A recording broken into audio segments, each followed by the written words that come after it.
Hello बच्चों, let's read the question. A disk of radius r equals 2 meter starts rotating with a constant angular acceleration alpha equals 2 radian per second square. A block of mass m equals 2 kg is kept at a distance r by 2 from the center of disk. The coefficient of friction between disk and block is mu s equals 0.4 and mu k equals 0.3.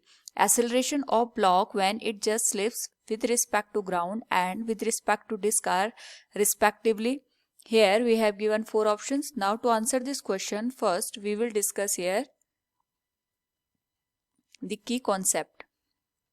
And here the key concept is static and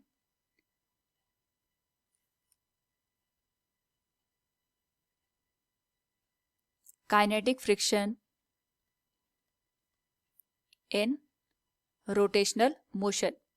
now यहाँ पे अगर हम बात करें, जो disc दे रखा है इसकी जो रेडियस है it is given as 2 metre. तो अगर हम इसको यहाँ पे डायग्राम में ड्रॉ करें, सपोज ये इसका सेंटर हो गया, ये इसका रेडियस हो जाएगी, it is given as 2 metre.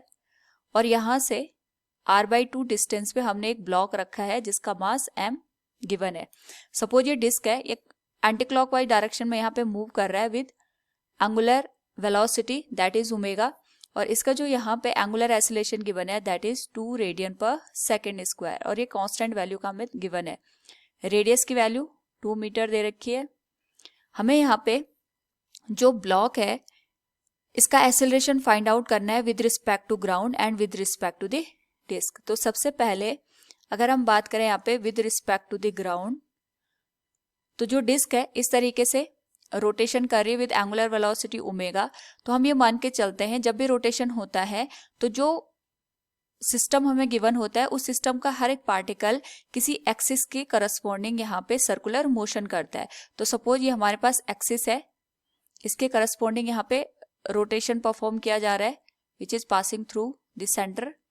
और यहाँ पे जो पॉइंट M है ये यहाँ पे एक सर्कुलर मोशन करेगा. सर्कुलर मोशन होने की वजह से वी कैन से यहाँ पे जो ब्लॉक M है ये सेंटर पे, अगर हम ग्राउंड से यहाँ से देखें तो ग्राउंड के रिस्पेक्ट में अगर हम इस ब्लॉक को देखेंगे तो ये एक तरीके से यहाँ पे सर्कुलर मोशन कर रहा है, जो कि हमने ये डिस्क पे इस ब्लॉक को रखा हुआ है. तो सर्कुलर मोशन होने की वजह से इस पे यहाँ पे एक सेंट्रीफ्यूगल फोर्स काम करेगा इन द आउटवर्ड डायरेक्शन. और ये जो सेंट्रीफ्यूगल फोर्स है it is provided by the friction between disc and the block. जो ये ब्लॉक और डिस्क है इसके बीच में जो यहाँ पे फ्रिक्शन प्रोड्यूस होगा, क्योंकि ये मोशन की कंडीशन में है यहाँ पे, तो इसी फ्रिक्शन की वजह से यहाँ पे हमें सेंट्रीफ्यूगल फोर्स ऑब्टेन होगा. So we can say the centrifugal force in this case will be equal to the kinetic frictional force. क्योंकि हमें पता है कि यहाँ पे जो सेंट्रीफ्यूगल या सेंट्रीपिटल फोर्स होता है ये किसी न किसी दूसरे फोर्स से यहाँ पे प्रोड्यूस हो रहे होते हैं. तो जब हम ग्राउंड से देखेंगे तो वी कैन से जो सेंट्रीफ्यूगल फोर्स है it will be equal to the kinetic frictional force on the block. और इसको हम यहाँ पे लिख सकते हैं एफसी के बराबर, और काइनेटिक फ्रिक्शनल फोर्स की वैल्यू होगी म्यू के इंटू एन के बराबर. N is the normal reaction force. तो यहाँ पे ग्राउंड पे mg फोर्स एक्ट करेगा एंड इससे परपेंडिकुलर डायरेक्शन में यहाँ पे नॉर्मल रिएक्शन फोर्स एक्ट करेगा, दैट विल बी n. तो n की वैल्यू यहाँ पे mg के बराबर हो जाएगी. We can say it will be equal to mg. And यहाँ पे जो नेट फोर्स की वैल्यू होगी we can say it will be equal to this kinetic frictional force. So net force on block F net we can say it will be equal to, direct हम यहाँ पे लिख सकते हैं इसकी जो वैल्यू होगी काइनेटिक फ्रिक्शनल फोर्स के वैल्यू के बराबर होगी. और F net की वैल्यू को हम लिख सकते हैं यहाँ पे m इंटू ए के बराबर, इट विल बी म्यू के इंटू एम इंटू जी. जो ये हम एसिलेशन फाइंड आउट कर रहे हैं it is with respect to the ground है, तो m से m कैंसिल हो जाएगा. तो जो a की वैल्यू है we can say with respect to the ground, इसको हम यहाँ पे लिख लेते हैं. तो ये हो जाएगा म्यू के की वैल्यू हमारे पास है 0.3, जी की वैल्यू 10 हमें लेनी है. तो जो acceleration with respect to ground आएगा it will be 3 metre per second square.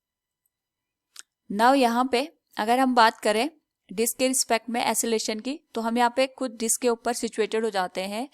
तो इस केस में जो ब्लॉक है वो हमें रेस्ट की कंडीशन में नजर आएगा, क्योंकि जो डिस्क है it is rotating with angular velocity omega, और हम इसी के रिस्पेक्ट में यहाँ पे ब्लॉक की एक्सेलरेशन को फाइंड आउट करेंगे। तो इस केस में जो ब्लॉक है वो रेस्ट की कंडीशन में नजर आ रहा है, तो इस वजह से हमें जो यहाँ पे फ्रिक्शन है वो स्टैटिक फ्रिक्शन नजर आएगा।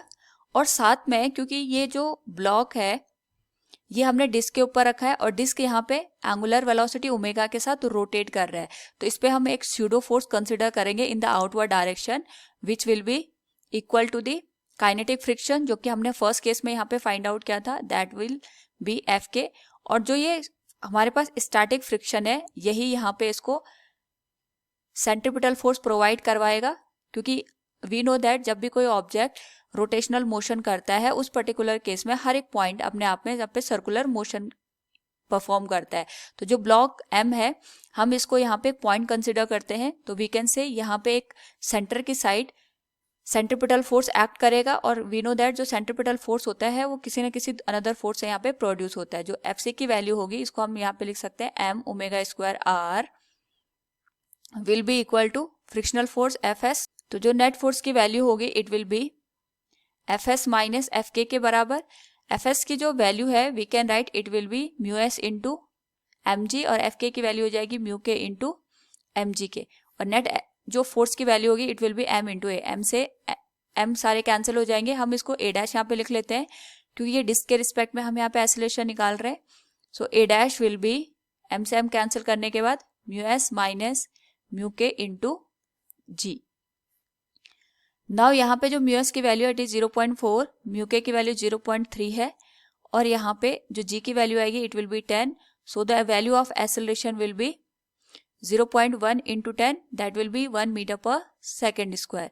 तो इस केस में जो एक्सेलरेशन की वैल्यू आएगी it will be 1 metre per second square. So from the given question we can say the acceleration of the block with respect to ground and with respect to disk is 3 meter per second square and 1 meter per second square. Option A will be the correct answer. Hope all you understood it. Thank you and best of luck.